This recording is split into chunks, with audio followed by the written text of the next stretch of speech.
Hey, what's up, YouTube? J-Dub here with my 2009 WWE SummerSlam review. I guess it's gonna be kind of like more of thoughts because the pay-per-view was a couple of days ago, so hopefully everybody knows what's happened already. So I'm just gonna, mostly be giving my thoughts and everything. If you aren't subscribed and you just happen to be watching this video, go ahead, click that yellow button over there. Thanks for everybody. Make sure you rate, comment, let me know what you thought about SummerSlam. Overall, where does it fit on like the grading scale of all the WWE pay-per-views this year? And yeah, in the meantime, just like to say hi. Hi to everybody. I know I've been gone for a couple of days. Y'all acting like I've been gone for like months and stuff, but yeah, I'm back now. Better than ever. So yeah, getting on to SummerSlam. First match tonight. Not Chris Jericho. Rey Mysterio versus Dolph Ziggler for the Intercontinental Championship. Rey Mysterio ends up retaining his championship with a Hurricane from the top rope on Dolph Ziggler. This match, damn good match. Damn good match. I give it 3 3/4 stars or 3.75 stars. This, like I said in my last video, I was hoping that it lives up to this feud lives up to the esteem that the Chris Jericho and Rey Mysterio feud lived up to. Like every other, every match was better than the last match that they had on pay-per-view, and this match was a lot better than their last match. With the last match, it was kind of a polarizing match, but hopefully with this match, it's a general consensus that this was a great match. Dolph Ziggler showed his athleticism, showed his strength, and even though he lost the match, I think he did go over. He wasn't shown to be weak at all, and if you were grading this match on points, Dolph Ziggler would have ended up winning that match. But you don't grade on points, you grade on the 1, 2, 3. Rey Mysterio got the 1, 2, 3 in the end, and the announcers, they were saying Dolph Ziggler, he's inching closer and closer to winning that Intercontinental Championship. The next time, I think is going to happen. So yeah, second match of the night, MVP versus Jack Swagger. Unlike the first match of the night, the crowd was totally dead during this match. Actually, in the first match, you heard "Let's Go Ziggler" chants and everything, so that was pretty cool. Seeing as he's one of my favorites in WWE right now, favorite up and coming guy. Um, these are two of my favorite, up and coming guys also, but this crowd was dead. They did not care about this match at all, even though both guys did cut a great promo backstage, on their match and everything. I give this 2.5 stars, coupled with a couple like testy moments and botches and everything with the dead crowd.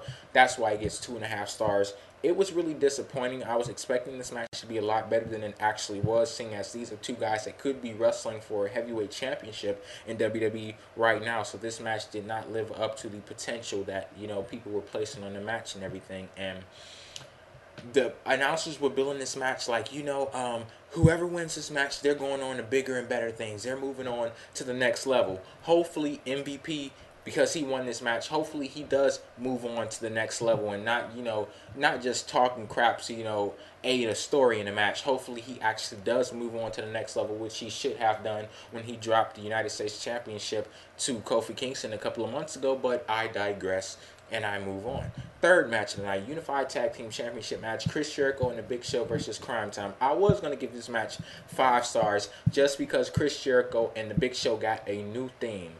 I'm just kidding, but the theme that they have now is pretty great. It is a million times better than that sucky theme that they had before, where it sounded like CDs skipping and everything. But on to the match. The crowd totally behind Chris Jericho, behind Cryme Time for most, for most of the match. But they were kind of dead at some points. But you have Chris Jericho in the match; they can't be that dead. I give this match 2 3/4 stars, 2.75. I love towards the end of the match where you had Chris Jericho and JTG in the ring. Even though JTG ended up losing the match for his team, because Big Show, hit him with the knockout punch. Chris Jericho pins him. You know, JTG, he did show up Chris Jericho a little bit towards the end. He actually got to the ropes, in a great move. It showed great power and determination for him to get to the ropes and break up the walls of Jericho and everything. But yeah, like I said, Chris Jericho and the Big Show, they win the match. They retain their Unified Tag Team Championships. I'm wondering, when is it going to be Cryme Time's time? They've been in WWE for a while and they haven't had a tag team championships yet. So I'm wondering, when is it going to be their time? I know it's not going to be at the next pay-per-view because it's going to be MVP and Mark Henry versus Chris Jericho and the Big Show for the championships, but you know, when is it going to be Cryme time? It's time to get the championships. Fourth match tonight, Kane versus the Great Khali. I'm not going to spend much time on this. I did like how Kane showed a little bit of aggressiveness towards the end, showed his strength and everything, but I give this match 2 stars, mostly just because Kane won the match. I'm glad that Kane won, you know, but Great Khali, Great Khali, and I'm probably overrating this match. Great Khali, he's big, he's slow, he has no business being in the wrestling ring. Like, he's only there because of his size, you know, because it's like amazing to just look at him, you know, and basically that's it. And Kane should be used a lot better than what he is being used as. Fifth match tonight, DX versus Legacy. This was one of my favorite matches. I absolutely love this match. I gave it 4 stars, as you can see in the description box. I know a lot of people may be saying, "What? You kind of overrated that match." I was genuinely excited throughout the whole match. I absolutely loved the match. I loved how DX they did win the match, but they did not make Legacy look weak whatsoever. Legacy actually, you know, came out on the better end of the deal, because I mean, DX, they're pretty much so over, they can't get any more over. So Legacy, they did get a lot coming out of this match, even though it was a losing effort. They you know, their stars are on the rise.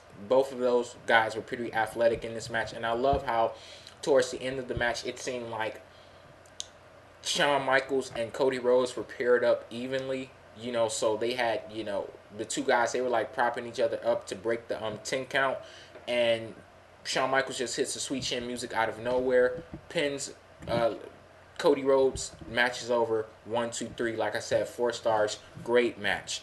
Sixth match tonight, ECW Championship, Christian versus William Regal. That was a dud. Christian, he hits the kill switch on William Regal before he even gets his jacket off. He wins the match. Then Ezekiel and Vladimir Kozlov jump in the ring and, you know, jump Christian and everything. Seventh match tonight, Randy Orton versus John Cena for the WWE Championship. I give this match 3 stars. It was a weird match. It got started and restarted so many times. It seemed like they just crammed so much in there, and it was unnecessary. Like, these are your arguably the top 2 stars in WWE, and you can't just have them go out there and wrestle a match and make the match, you know, book it so, you know, it's a well wrestled match, and you know, they don't, why do they have to have the crazy antics and everything? Okay, I see you had somebody interfere in the match and everything. You had the person run in from the audience and everything. Okay, if you want to do that, fine, but with, oh, if Randy gets disqualified again,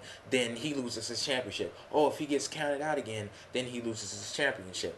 That was just crazy and unnecessary. You should have had those guys just go out there, wrestle, and put on a damn good match like they've done in the past and show why they belong at the top of WWE. But this match did not show why Randy Orton and John Cena belong at the top of WWE. Even though it was good in some points, I just think that the extra stuff, it was unnecessary. Final match of the night, CM Punk versus Jeff Hardy for the World Heavyweight Championship match. I give this match 4.5 stars. Great match. Great match from top to bottom. At the beginning it was kind of slow, but you know what? It all built up to something excellent. You know, Jeff Hardy, he's on this huge ass ladder. It has to be like 20 feet up in the air. There's a swanton bomb on CM Punk through the announcer's table, and this is like towards the end of the match. You know, the EMTs and everything, they come out, put Jeff Hardy on a stretcher.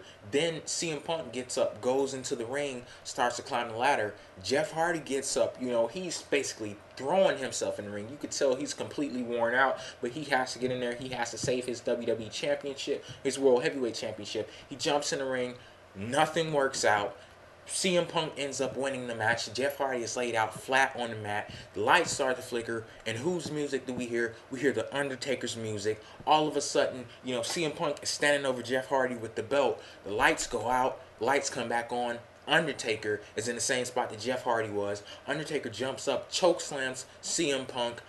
That's how we end the pay-per-view. The Undertaker is back. This pay-per-view was a great pay-per-view. I wish they had got the Kane and Great Khali match off of there, the ECW Championship match off of there, before did something more with the MVP versus Jack Swagger match.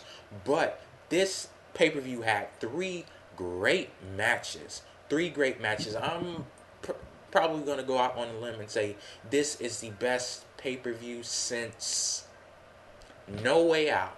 Yep, I'm skipping right over WrestleMania 25. This pay-per-view just may have been better than WrestleMania 25. I don't know if I can actually say that, because you know we did have the Undertaker versus Shawn Michaels, excellent match that's going to be remembered for years to come. But I don't know. It's kind of a toss-up. I'll let you guys know pretty soon if I actually think this pay-per-view was better than WrestleMania 25. But this was a damn good pay-per-view. If you have not seen it, please do. You're going to miss out. So, yeah, that's why I'll end this video, and peace out.